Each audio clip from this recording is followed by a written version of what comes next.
Semuanya berawal dari keponakan orang habis lihat konten blind box Blokis di YouTube. Terus ya orang juga nggak sengaja lihat konten tersebut. Orang jadi teringat di zaman dulu ada juga mainan seperti ini. Orang nggak tahu nama persisnya apa, tapi orang nyebutnya figur karet. Polanya sama, maneh ambil satu, terus maneh buka, tapi di setiap isinya itu acak. Maneh nggak tahu isinya bakal seperti apa. Entah itu dapat varian yang langka atau yang biasa saja. Sama halnya juga dengan blind box Blokis ini. Cuma yang membedakannya, yang dulu saset, sedangkan yang sekarang berbentuk box. Bahannya juga berbeda dan dari harga juga jelas berbeda. Di dalam hati orang, beli ah. Dan akhirnya di sini orang beli 6 blind box.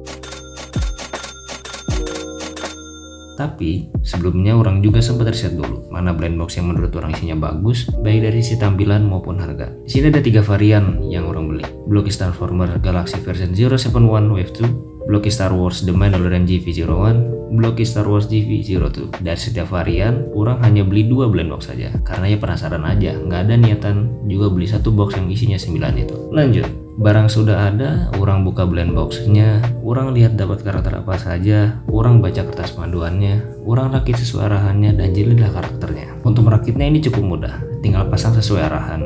Di beberapa part ada yang harus sampai dan ada juga yang tidak. Pada saat merakit yang transformer juga mudah, nggak harus sampai menggunakan tang potong ataupun gunting untuk melepaskan dari runnernya. Untuk desain menurut orang ini bagus, baik transformer maupun Star Wars, detail kecilnya tetap kelihatan. Walaupun ukurannya tidak terlalu besar, tapi finishing dan bentuk karakternya tetap terasa niat. Untuk artikulasi juga sudah enak, lentur, fleksibel dan tidak terlalu kaku. Jadi kalian bisa atur pose sesuai keinginan sendiri. Mau pose berdiri biasa, gaya action, atau sekadar dipajang di meja juga tetap enak dilihat. Kalau untuk bahannya sendiri menurut orang sudah oke dan terasa cukup solid. Pas dipegang tidak terasa ringkih. Sambungan antar part juga cukup pas, jadi waktu digerakkan tidak gampang copot. Dan yang paling penting proses pasangnya tetap terasa aman dan nyaman. Tidak sampai bikin takut patah waktu dirakit. Kecuali kalau maneh masangnya barbar, itu udah lain cerita. Orang sendiri merasa senang ketika membeli dan merakit ini. Serasa nostalgia ke masa lalu walaupun hanya sejenak. Tapi jujur, kadang kalau main beginian tuh suka terbesit di pikiran. Duh, dapat yang zonga ya? Atau gak apa-apa deh, yang reguler asalkan jangan yang karakter ini.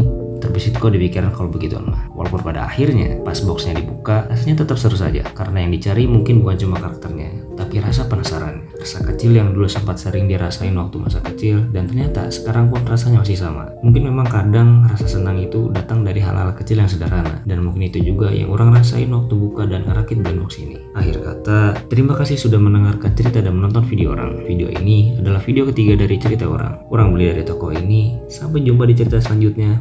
Nuhun.